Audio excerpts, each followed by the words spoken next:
Yes, I'm still here, Hollywood. And coming up on today's episode, she was the heart and soul of one of television's most beloved primetime dramas, portraying a character whose strength, warmth, and moral compass anchored an entire neighborhood for more than a decade. From tackling tough issues on screen to navigating the highs and lows of Hollywood with grace, she became a symbol of resilience both in front of the camera and in real life. This is Still Here Hollywood. I'm Steve Kmetko. Join me with today's guest from the hit TV series Knots Landing, actor Michele Lee. If this is your first time watching or listening to Still Here Hollywood, what took you so long? Even if you're a longtime fan, I have a favor to ask. If you feel it in your heart, please like and follow us on Apple Podcasts or wherever you listen to us. Or if you watch on YouTube, please subscribe. And with both, it would be great if you rated and commented on your favorite episodes. Thank you so much. And now, on with the show. Michele, thanks so much for coming to do our little podcast, Still Here Hollywood. How are you? I'm so good. It's nice meeting you. Oh, my gosh. Please. Steve, really? Really? Yeah. Well, they can read through lines, between the lines, whatever. First thing I'd like to ask you about is Knots Landing. Is that okay? To a degree. To a degree. Yes. We're not going to... Yeah, no. Very successful show. 14 seasons. Hello. Do you remember about your first day on set? Now we'll test that memory. Yeah, I remember one thing. I was smoking at the time, so I was very thin.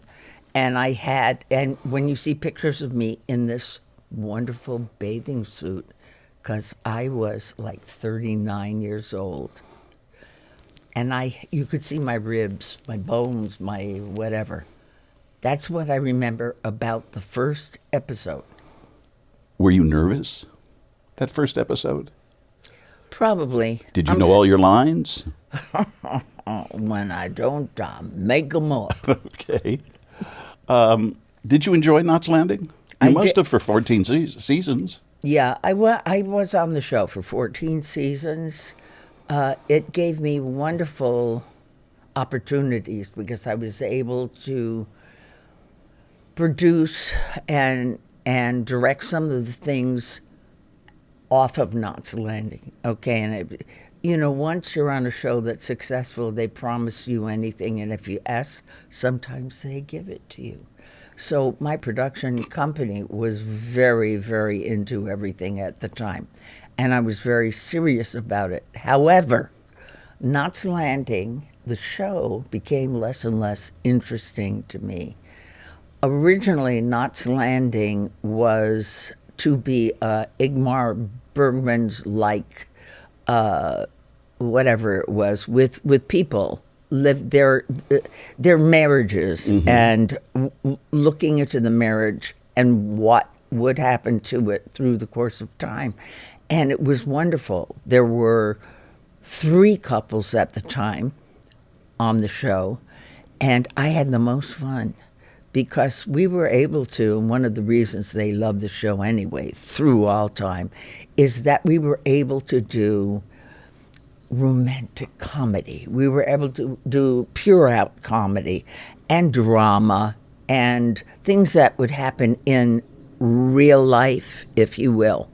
And my character was so much fun. Don Murray was my first husband, and everybody lauded him on that set.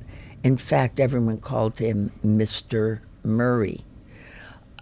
So he decided he was going to go off and do his own show that he had written a pilot for. And then my second husband, sorry, this isn't real life now. Yes. Calm down.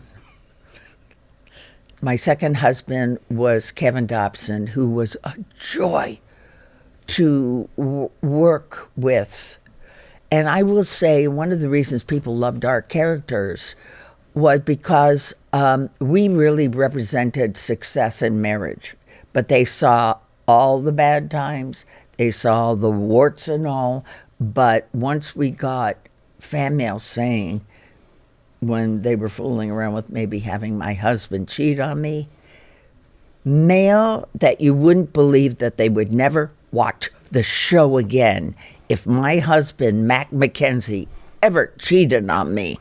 Then time went by and it became more and more soap opera because they found soap operas were so strong at that time that it was difficult for me. It really was. And I certainly don't mind a good soap opera. Most everything is a good soap opera when you see it, even if it's streaming. People know how to do that stuff, either well or not so well. But it became less and less fun for me, I will say, because I didn't sign up for it. And tell me, Michele. Michele? You're talking too much. No, you're not. Not at all. I was trying to, while you were talking, I was listening, but I can do more than one thing at a time.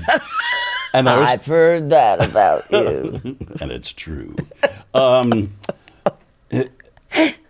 Now I've lost my train of thought. I can't do two things at a time. I know you're attracted to me, but yes, I am. Most people are. Go on. Well, I'm not surprised. They don't have to talk. Did you start out on Broadway? Yes. On stage? I did. Promises? No. Oh, they asked me to do it, though. I did not do it. That's interesting that you said it. It sounds so me, right? Yes, it does. Because I remember seeing it in Chicago, and I thought you were the female lead at that time, but apparently I'm wrong. What show did wrong, and you are wrong once in a while. No, frequently. I will tell you the first thing. Okay, I did start on Broadway. I did a few shows before I was really noticed in How to Succeed in Business Without Really Trying. So that was the show that really recognized who is Michele Lee, okay? I ended up doing the film, which doesn't ordinarily happen. Which is a shame in a lot of cases. Oh, of course. Definitely. I could name a few. Okay, I bet you can. We'll talk later over a cocktail, maybe. Am I flirting with you? You're going to get me in trouble. No. So I forgot what I was saying because I'm over 54. Oh, no kidding. Yeah, I am. Maybe you should go to 54 below. I've been there too. Yeah. When I was singing a lot, because, talking about the musicals I did, mm-hmm. I did start as an entertainer, a singer. My mother said I used to sing in the crib, and I'm not kidding. I always loved my voice. So I fell in love with singing, and I was known in junior high and high school as the entertainer. I always sang, and then I sang with bands and got paid my $30 a set or whatever it was to start for. Before, my father, who was a makeup artist, ask one question and go 5 podcasts. Okay. My father was a makeup artist. And knowing that I wanted to be in the business, he brought home a trade paper that said, the ad said, actors must sing, singers must act, actors must whatever's left. Okay? He said, I think if you want this, you're going to have to realize that it is very difficult. You got to get ready for all the slaps in the faces, and you're not right, and you can't do this. And I think your mom should take you for your first audition. So I went to the Ivar Theater. Oh, yeah. Right? In Hollywood. On a little side street. Right. I don't remember the street, but yeah. I mean, everybody I think the street is Ivar. Yeah. Yes. What a coincidence. God, see, you do have a brain. I do.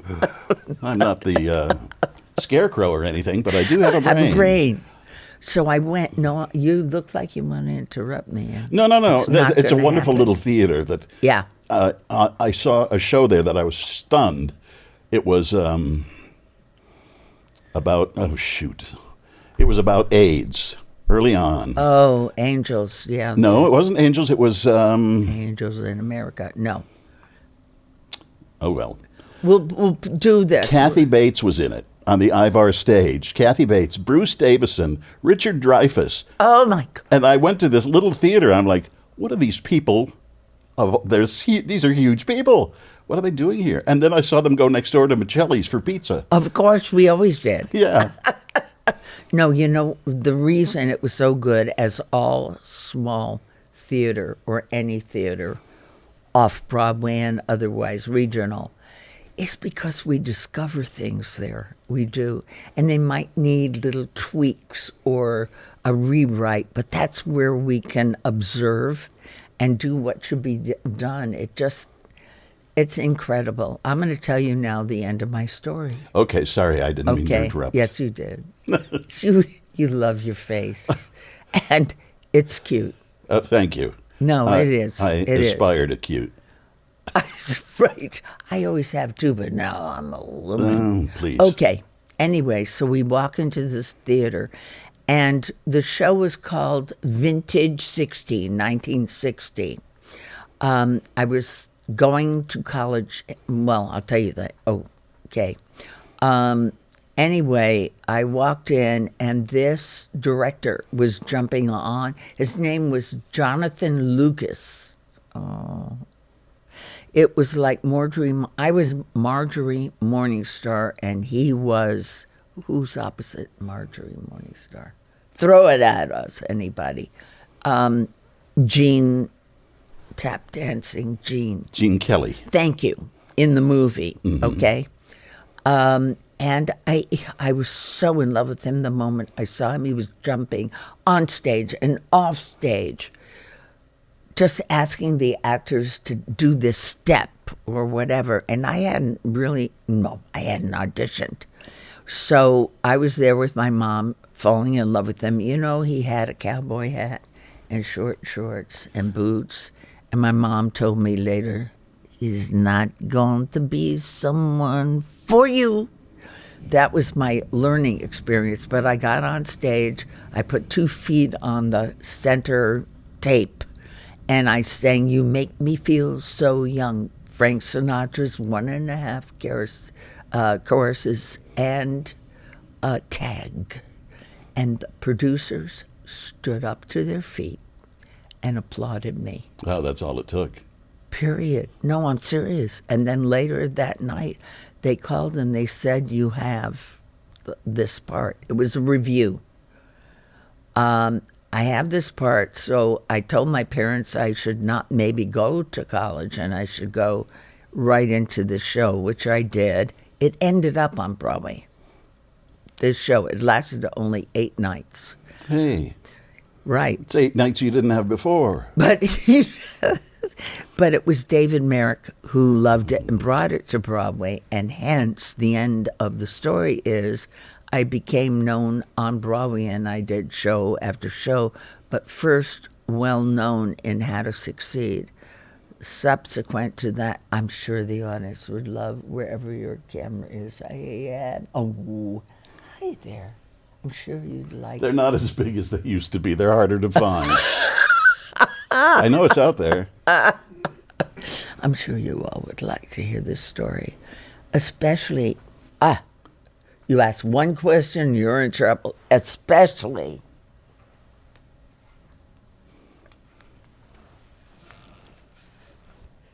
my award. No kidding. Yes. Where did you pick that up? Over there on the console. Wasn't I a good straight man there? Oh, you were so great. You were. Well, I was nominated once, actually, for Knots Landing. Thought I'd get that in there. Oh, They don't give a yes, damn, they but- do. Okay. Anyway, it was a nice touch. Thank you for recognizing me for all my awards. Oh, you're welcome. I'm here to serve. What would you like? A margarita without No, salt. can't do no salt. Yeah. Oh, I used to like them with salt, but I don't do that anymore. You ever say, "I no más"? No more drinking for me. Pobrecito. Oh. Pero it's the 5th soon, and we could all get Shit-faced. Mexican. Hopefully not that, but good food. Been there, done that. Don't need to anymore. I just got over the headaches, for crying out loud. Oh, my God, And I've been I sober for 9 years. I mean, I just got over my hangover. Tell me. 9. Yeah. That's good. And we'll be right back. If you'd like to be more involved with us at Still Here Hollywood, you definitely can. Just visit patreon.com/stillherehollywood. You can support us for as little as $3 a month. You can get our episodes a day before they post anywhere else. You can see what guests will be coming up and submit questions for them. You can even tell us what stars you want us to have on as guests. You'll see what goes on before and after the episode, plus exclusive behind-the-scenes info, pics, video, and more. Again, that's patreon.com/stillherehollywood. David Merrick, you mentioned David Merrick, the famous Broadway producer. He was known as a taskmaster.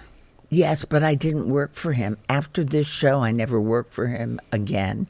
But he did ask me, I think I'm right about Promises, Promises. In fact, when he was in L.A., he'd say, can I come over? And he would sit at the bar and we'd sit and talk and come with a couple of people. And he was, I believe truly he was enamored. And he saw something in me as a Broadway significant person. Unfortunately, I didn't follow through, honestly.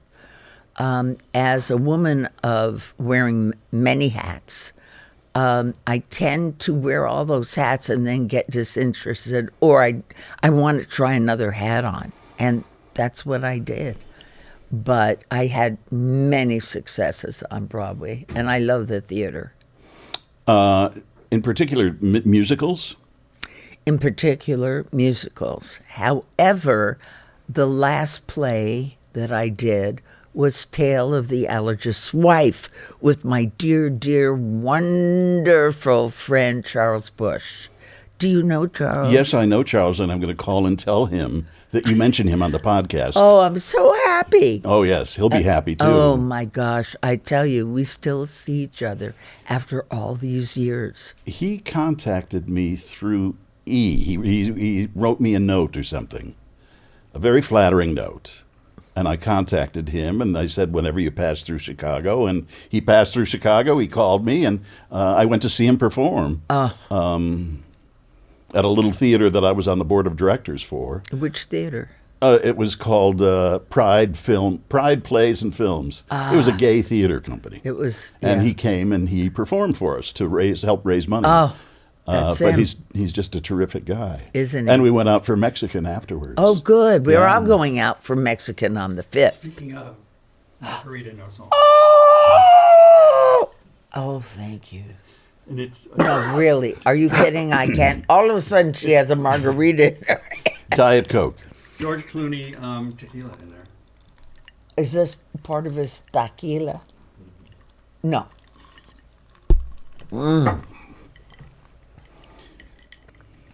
I am serious.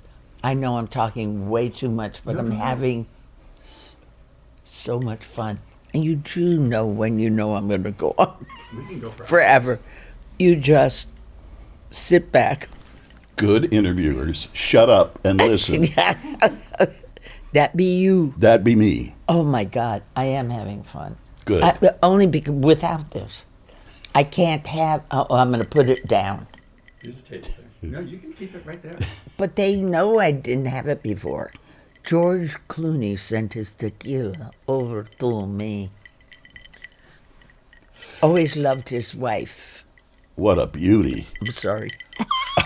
What was that face? No, I A love. mistake. No, hopefully we weren't like rolling. I do want to go back and clear one thing up. Mm-hmm. I feel obligated. I don't want the viewers to get the implication that Gene Kelly was G-A-Y. Because to my understanding, he was not. And just in case that came across that way. Did I say anything about that? No, I you did. mentioned that your mother said, He's Tell Not me For the name. You, and Oh, okay. and I just, And we're going to cut some of this out. Yes, we correct? are, we Okay, I don't think he was gay, but a lot of people did think. yeah, so I maybe know, he was. because of those shorts. Ooh, yeah. Yeah. No, I heard Elton John. I saw an ad with Elton John this morning. It makes me think of this and Gene Kelly shorts. Conan O'Brien asked him to name his 5 favorite Elton John songs. And Elton John said, well, my favorite song is Your Ass is a Magnet to Me. And I thought, well, if anybody deserves that song, it's Gene Kelly. Oh, my God. Oh, was he brilliant. Yeah, he was amazing. He was. Get me back on track. Okay, I'm sorry. No, it's fine. We were having George Clooney's tequila. Oh, okay. Does that remind you of a story about George that you might want to share? No, I didn't. But, he does that tequila with his friend, I think. Yes. So, being that I mentioned it, I'm going to take one sip. Okay.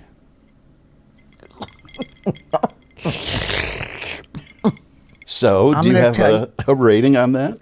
Oh, that's very good. And I have also a George Clooney story. It reminds me of something that happened between the two of us. Two of us. Okay. I was directing and had directed many of the Knots Landings. And George had just at that time started directing. And I had seen the first movie he directed.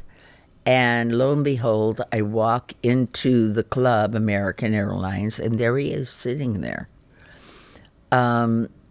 So I just went up to him and I told him that I admired the movie.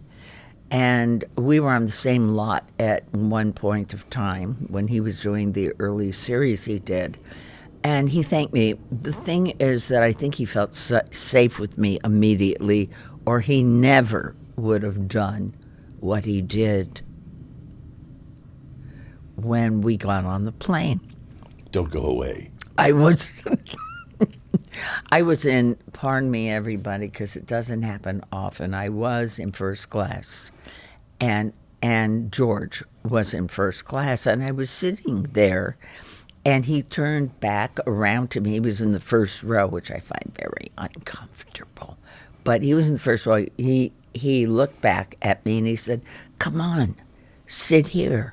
Because, of course, he'd be sitting alone in the bulkhead, right? He does not want to be bothered. And I thought, oh, it was actually very sweet because I don't think he was doing it to flirt or pick me up or anything. He just enjoyed the fact I had talked to him a little bit about directing. And what I saw, and this is honestly true, what I saw with my intelligence about what he was doing, kind of an interesting conversation he'd like to have with me. So I sat down with him. We discussed his movie a little bit and what I thought in life about different directors, major directors. And it prompted him to get into a discussion with me that was a little bit personal. I don't mean him picking me up. I mean a little bit personal, telling me things about his life and people that he loved, not worrying about the fact that I was going to be a chatterbox, because I am not. I know it seems I might be, but I'm not. I hold many, many secrets. So he was telling me about his friendship with a few different people who are well known and why. And I could have gone off and told a lot of people, which I never have. Anyway, as we're trying, I have the New York Times. We were going to New York. And I thought, how can I keep up this conversation with George Clooney for all this time, right? So I picked up the New York Times and I started to go through the New York Times. So I go, la, la, la, la, la. I really read the New York Times. And he was there, and, every once in a while I'd pick up the Times and start reading again. He started talking to me about dating and how I feel about dating and the kind of men I would date. And I said, Often I'm not asked out. He said, "You're kidding me." And I said, "No, really." I said, "I think men are a little bit afraid of someone who feels a little too dynamic and a little too, I'll use the word powerful because I was a little too successful, who has the personality of someone who's out there." I don't blame men. I think that could be very scary, especially men who might not feel that they have enough comfort in the bank, even if it's all that new money stuff. So he said, "No, you're kidding." And I was getting up to go to the ladies' room, and he said, "Have you ever thought of dating a younger man?" Draw your own conclusions, folks. He was younger than me. And I thought, holy... That was Donald Duck, by the way. Okay. I did Donald Duck a long time, but they fired me. I don't believe you, Just, but go why? ahead. So I thought, oh no, he's asking me out. It really felt, because I was standing and he looked up at me, had a look on his face, and he said, but have you ever dated a younger man? And I thought fast, and I thought, or would you be interested in dating a younger man? I said, no, oh God, help me. I said, no, I haven't. It's like I'm not attracted to them. Oh, I'm so lying right now. Oh, No. So we get off the plane. I went back. I sat with him. Get off the plane. He's having a car pick him up. I'm standing by the luggage. And he says to me, "Come here for a minute." And he says to me, "Now you can tell all of your friends that George Clooney kept trying to talk to you and you kept putting that GD New York Times over your eyes so I wouldn't have to deal with it." And that was then, and we hugged, and it was him actually saying there was interest. have you seen him since? I think he locked me out of his home. I went twice, knocked on the door, and his wife with the twins were at the door saying, "You shan't come in," with an accent. Next question, please. Oh, I wasn't ready for you to be done. Finish. Please. I gotta hold it on. Okay. Let me go back just briefly to Knots Landing. Okay. How much of Karen was you? I think, you know what happens on many of these shows of all kinds? The writers start writing toward what you're giving them. So I think Karen, they wished Karen to start with to be someone who was ultimately Karen, someone who was strong, someone who believed in the good of people, someone who lived behind a picket fence, but who would defend anybody in trouble. She was one who worked for Woman's Lib at a time when living wasn't so living, but equal pay, all that stuff, and standing up for a gay man who was going to be fired. This is early on, by the way, without us saying gay. He was a man that was being fired from the school district. And I don't remember how we handled it, but that was Karen.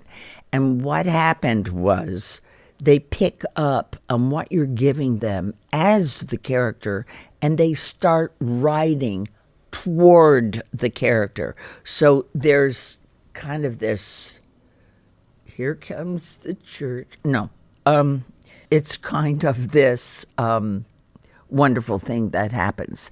And actually, David Jacobs, who was the creator and writer and executive producer, along with Michael Filerman, used to write Karen. He was brilliant at writing Karen. So at that certain time, I was in heaven. I was so in heaven. But what was your... how much she was yeah. of me. Yeah, and we had, as I started to tell you before, a sense of humor about our characters. We had the fun of the yin and the yang and the blessings of this humor between the people that I had close to me on the characters that I had close to me on the set. But you know, the march of time after 14 years did a lot. Anyway, we went through 4 presidents. So if you start feeling the country changing as we are right now, I don't want to be political. I gotcha. But I will say, you know, there's Reaganism, the 80s, the people who want to be close to money and tiaras and all those things. We always used to say about Knots Landing that we were at home watching on our television all those shows, Dynasty and Dallas, but we weren't them. We were the ones that were kind of interested in that new world. I don't know. Have we gone through 3 podcasts yet? No, we haven't. I'll tell you when you're done. Okay. Oh, at least he does that. Okay. You know, my mind wants to go someplace else sometimes, and I just can't. You know, mouth and Tell mind me. can be dangerous. Uh-oh. Am I flirting with you? No, damn it. Any on-set pranks or stories you care to share that were a little odd or funny? Okay, I'm going to tell you one that was the character that Donna Mills played was Abby, and she was the JR of Knots Landing. Mm-hmm. Ted Shackelford, who was an incredible actor, who was married originally, the character, to Joan Van Ark, kind of was swept away by Abby. And one day he was in the shower, and the scene was played with Abby outside the shower, sharing this discussion with him.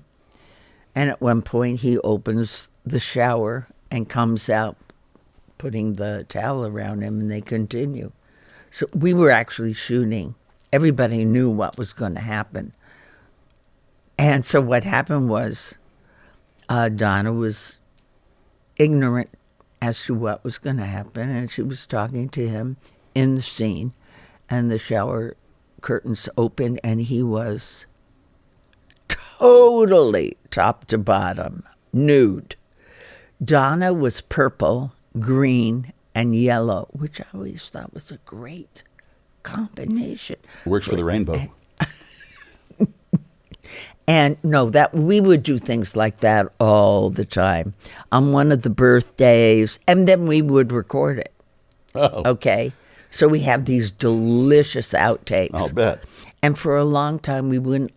I didn't want them out, the outtakes, the gag reels, because I felt honestly that our audience was so true to what was happening in that show that the outtakes would destroy it somehow, that they needed to live within the cul-de-sac.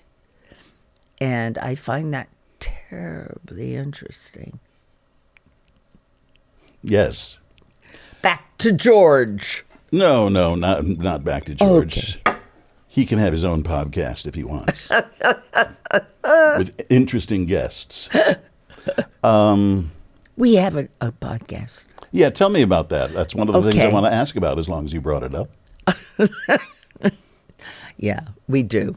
Joan Van Ark and Donna Mills and I, the three ladies from Knots Landing, have decided to do a podcast. Now, let me say this, and a lot of people out there know, I was trying to back away from a lot of the Knots Landing PR stuff because nobody seemed to know who I was before Knots Landing. I did so much before it's always, Michele Lee, Knots Landing. Give me a break. Can you say Michele Lee from the theater or the first Love Bug? That's right. I had a with helmet Dean Jones? on. With Dean Jones, yeah. And How to Succeed. Anyway, they don't know. It's Knots Landing. So people were asking us so often to do Knots Landing things, many of them I did not do. And all of a sudden, it was this podcast. And I will tell you, we had received so much mail about... yeah. I've heard this being said of other shows that are building up podcasts around what has been. Yeah, there's a thirst, a hunger for it. And I think, why do you think, first, it might be happening Well, now? because we're living in a very turbulent time. Thank you. I was going to say the same thing. I And think it's true. A lot of us would like to make America truly great again. Right. You're right. We want to go back to a simpler time. Yep. And thinking of a simpler time, what's so interesting about Knots Landing, because it was on for so long, when we first started, there were many, many scenes in Karen's kitchen where Valine, who lived next door, who was her best friend, would come in the back door, unlocked, and say, "Hi, Karen, I'm here. How about having some coffee?" And I go, "Oh, coming." And we would meet in the kitchen and talk about life with our coffee. As time went by and things got not so great, we had to lock our doors on the show. She could not come in anymore unannounced. And Michele, in her life, when I lived... we came from a lower middle class to middle class family. We had in our kitchen a nook. We were sitting around the nook for dinner and whatever. And my Aunt Ethel, who was great at cooking pies, and she knew my lemon meringue pie was the favorite, would come knock on the back door and say hi to my mom. "It's Ethel, I've got a pie." Same thing, right? As time progressed, it became what it is today. And, we're all strained. And I think you're right. I think people want to go back to the simplicity, of that time when we could just laugh and turn on a variety show. Hello. And I think that's why the shows that are called Variety today, which is The Voice and others, they're entertainment. They're easy, simple entertainment. You don't need Ed Sullivan. They're there and we're enjoying it. That's the reason. But... Don't say but to me. But don't sell yourself short, and I'm sure you're not. But when you say, can't they say Michele without saying Knots Landing? It's better to be known for something than nothing. Oh, that's true. I mean, you've got something to really hold on to. You have a body of work to really... I do, but I'd like people to know the body of work is simply what I'm saying. I don't know. It might be my ego, and I'm serious. It might be. Ego is a healthy thing when it doesn't get out of control. You're so correct. And that's why I love when I see people standing up for themselves. That doesn't happen often either. People kind of become complacent and they go along with the other sheep. Are we getting too heady No, here? I don't think so. No. I haven't heard one person tune out. Not one. I could give you a little makeup Listen now. Oh. I'm lying. Oh, okay. You made me nervous. Steve, you look a fright. How have you seen Hollywood change for women since you came on the scene? A lot, I would imagine. Yeah, it has. It has. When I first started I'll use directing, okay, as an example. Okay. When I started directing, and I did a lot more than Knots Landing, the men were not overly thrilled. They weren't, and it certainly was before the women started to direct, and people realized how brilliant women were at directing films and things that they were lauded for. So when I directed, even in Knots Landing and outside of Knots Landing, the men had a tough time with it, and you could feel it. It wasn't that they had to say anything to you, but you would see people doing their little whatever, talking to people. On Knots Landing, the wonderful thing about it, speaking of directing, was that there was no pattern for directors. They could do whatever they wanted to do. So I was breaking some of the rules that directors might have done on any other show. I was taking out walls of scenery that shouldn't have been and would take a little more time but I did it knowing that the audience has no idea what I just said. But there are some scenes where walls are easily taken out because of the way they're made, and there's others that are difficult. They granted me anything I wanted to do, and I think they enjoyed what I wanted to do. But the men were always, we're not going to get home at 6 tonight.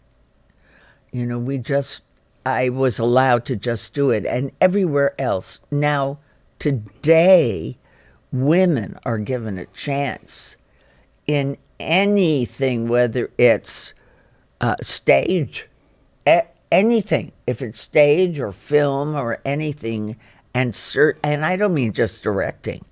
I mean owning your show, which, by the way, I've done also with some of my movies. I own some of my movies. But anyway, I don't want to keep going on about this, but you asked a question that you know the answer for, and it is true. Women have gone straight up. They know what they're doing, and people are now understanding. Finally. Right? I feel like we didn't complete that. Tell me about your podcast and the three of you sitting around, and what's the basis of it? Okay, the basis was our Knots Landing friends, audience wanted more Knots Landing. And they kept asking, and finally we said, okay, we'll do a podcast. We talk not just about at first, the first couple of shows we did was all Knots Landing. Now we do anything. We talk about anything in life. We do, stay away from politics because that's an issue. It's too frightening. There's no winning. winning. In all ways. There's no winning. Yeah. You're right or wrong, or you're up, doesn't matter. Not good. In your own home, maybe. But we talk about things that are fun. We talk about things that are ultimately female or just male. And people have been loving the show. They love it, and more people, as you did, and I love you for doing it, ask to talk to us individually or together to get a little understanding of who are we talking about. You might have asked for me anyway without Knots Landing, but it's like we're a buzz right now. You know, there's things happening, and I'm very tired. I love that I said yes to you, however, and they don't know it, but this is a Sunday. Yes, it is a Sunday afternoon. Yeah. With George. He's very knowledgeable about the theater. Yes. But no, it's true. You know, normally I wouldn't do it, but of course it's you. And I'm serious. I think it's wonderful for us now to be able to talk to people with a real voice. And those people who want to hear who we're all about can. The thing that Donna, Joan, and I are doing, it's called We're Not, with a K, We're Not Done Yet. WKDY. At Gmail or anywhere else you want to find it. If you want to find it, you put those initials in there, and you will somewhere. We're all over the place. Tell me again. We're not K. WK. Done D. Yet Y. Okay. So that folks can check it out if they want to. And if they want to talk to me at all, they can reach me at, this is such an actress thing I'm doing now. But they could reach me on Instagram. Does anyone do this? Oh, yes. Oh, okay. At the Michele Lee. That's all I'm going to say. They'll find me. I'm all over other places, too. All right. What gives you joy these days? The sense of humor, the laughing. That gives me joy. And one other thing I have to say. A lot of people will understand this. My dog, Emma. See, having that dog for me really has saved me.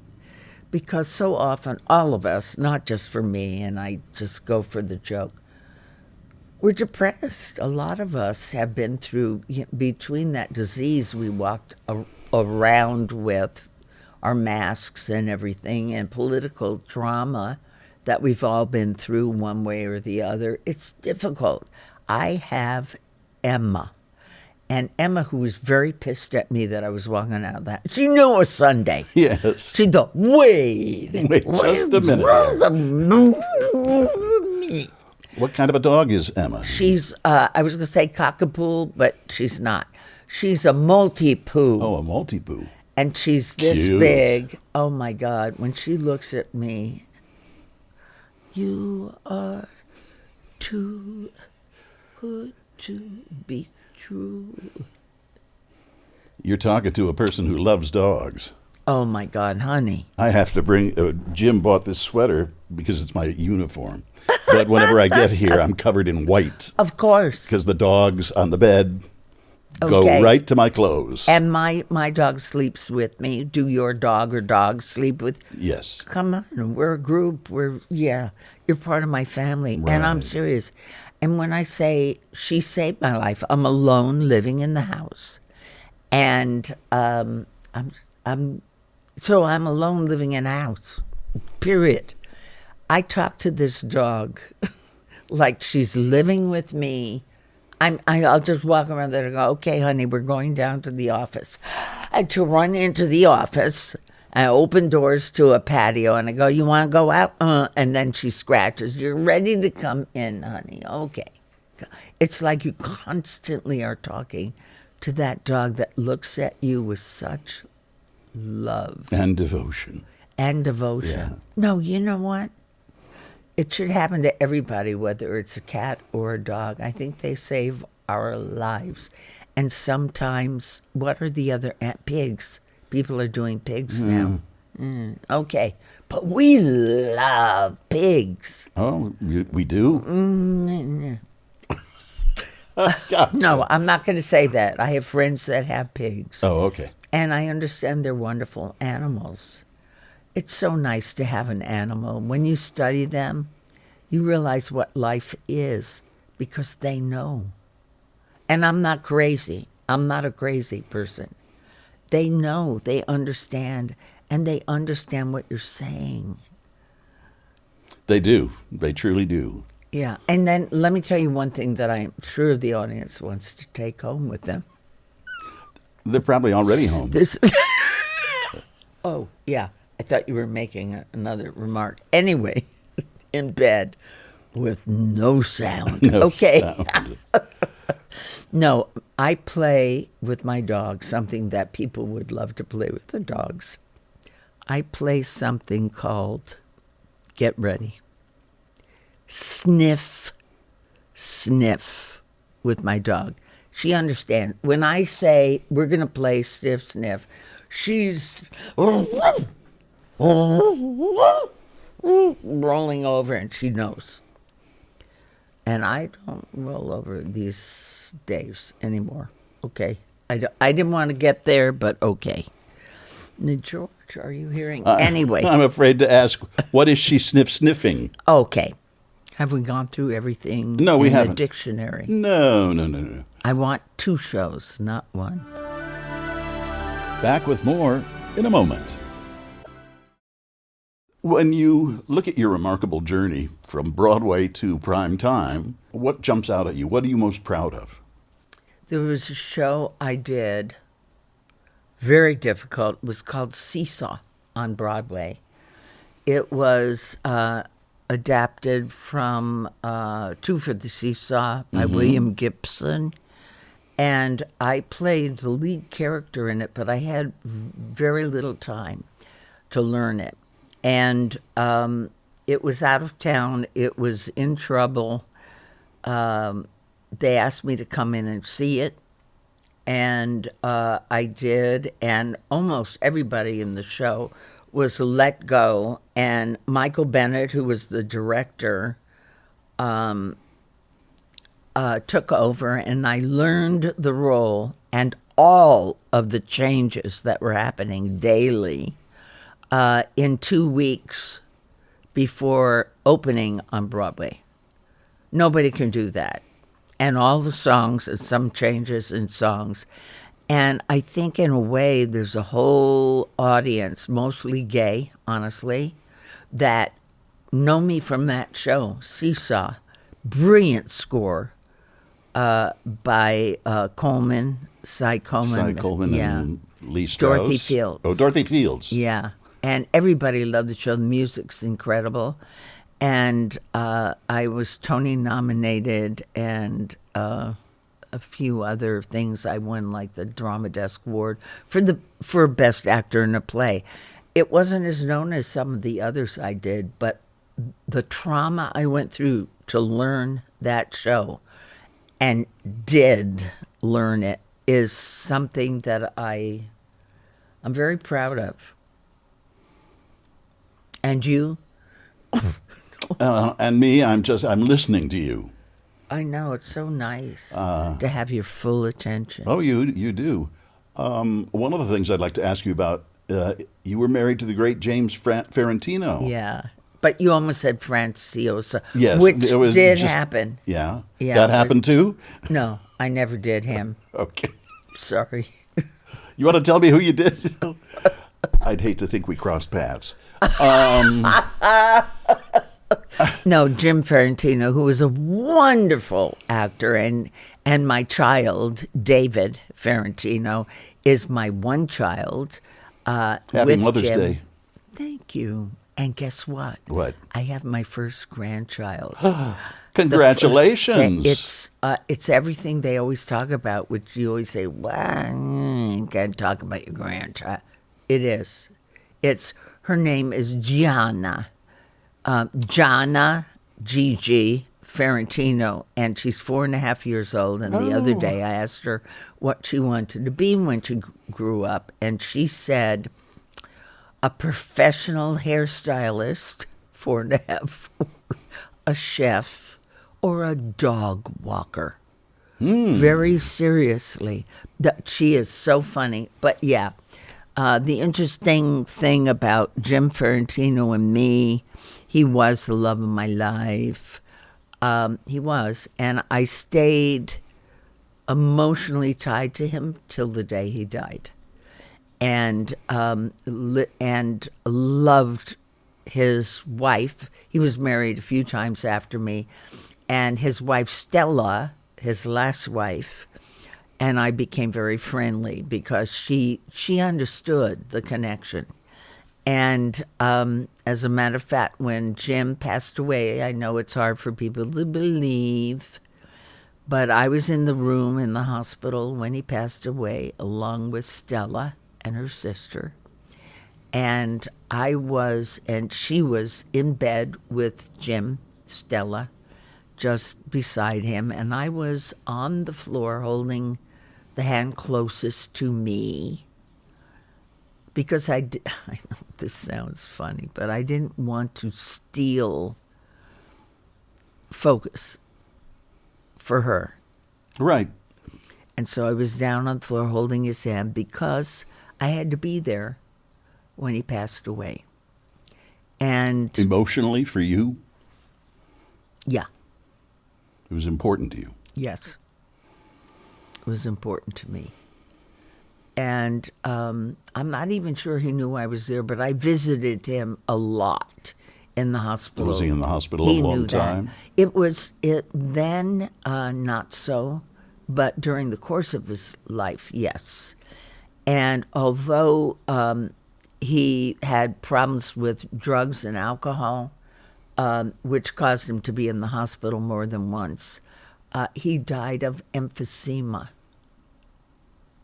which he never was without a cigarette in his hand.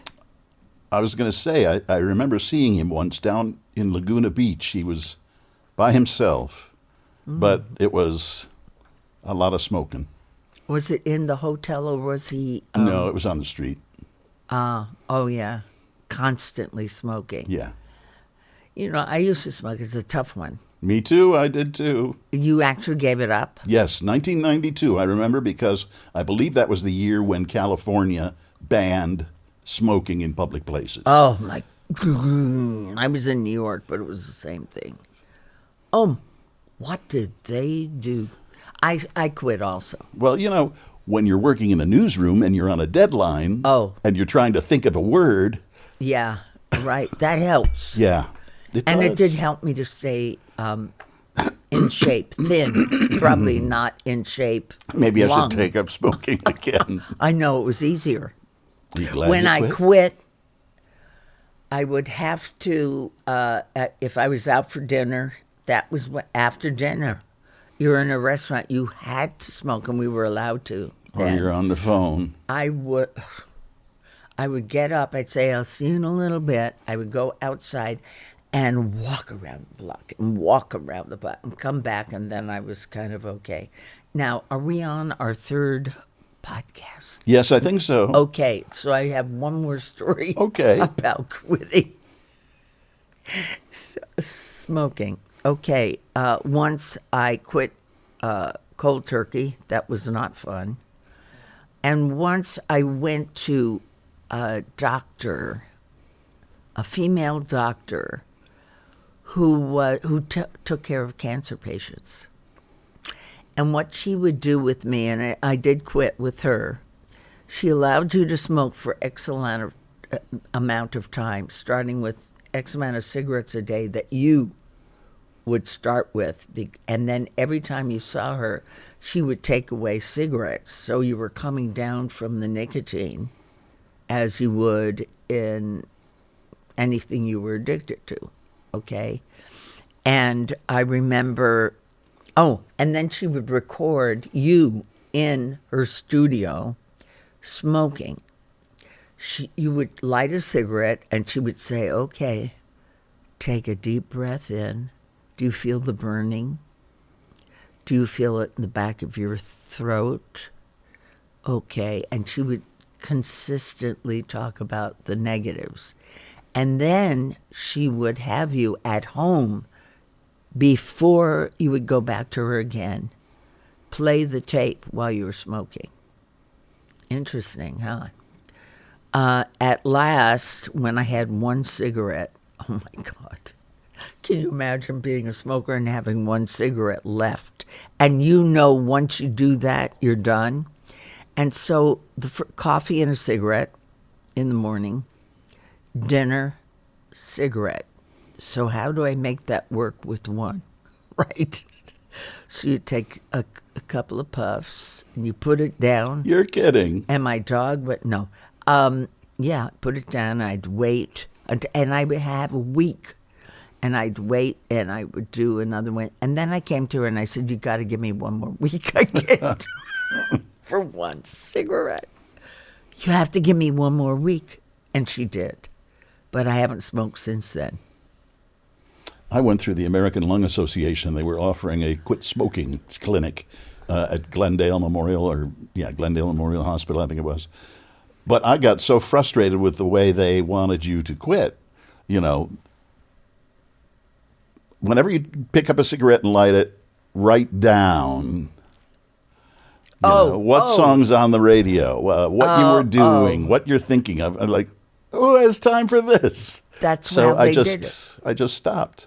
Yeah, I I didn't don't even want to take the go whole through thing. this anymore.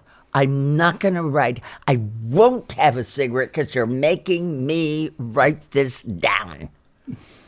Well, good for you. Yeah. You stopped everything that might be unhealthy. Well, it's been, 33 years? Huh? Yeah, I'm not even Oh, that and old. 9. Yeah, right. Maybe you didn't want that out to the world, but hey. Hey, whatever.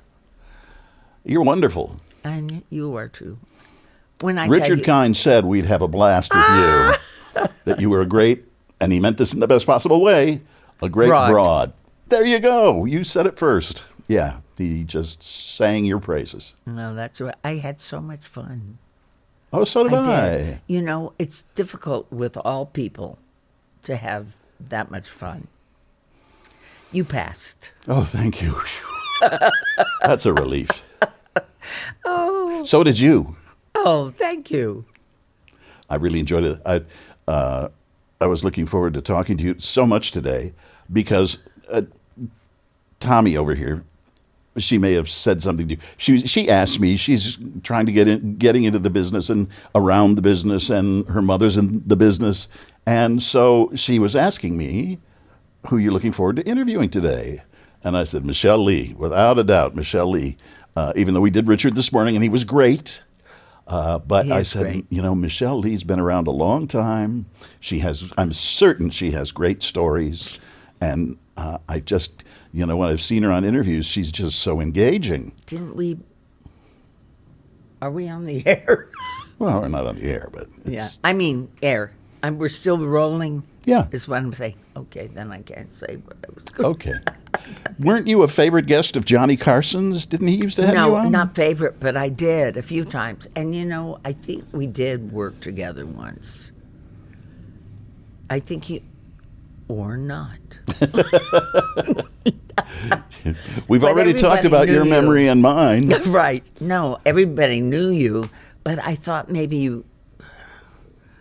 Transitioned.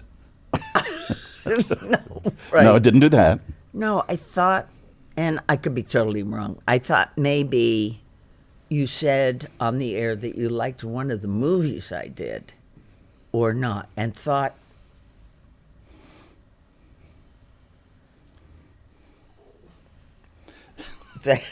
That's for television, not for movies. Never mind. Thank you so much. Thank I you. also like this ring.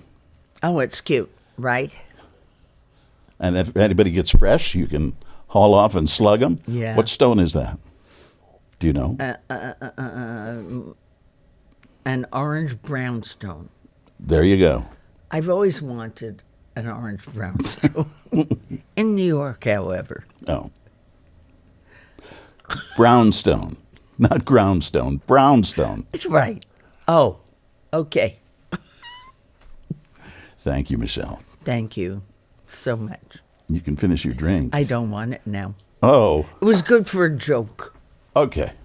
I understand Thank that, you. too. Anything Thank you. for a laugh. Thank you so much. It was fun. Still Here Hollywood is a production of the Still Here Network. All things technical run by Justin Zangerly. Theme music by Brian Sanashin. And executive producer is Jim Lichtenstein.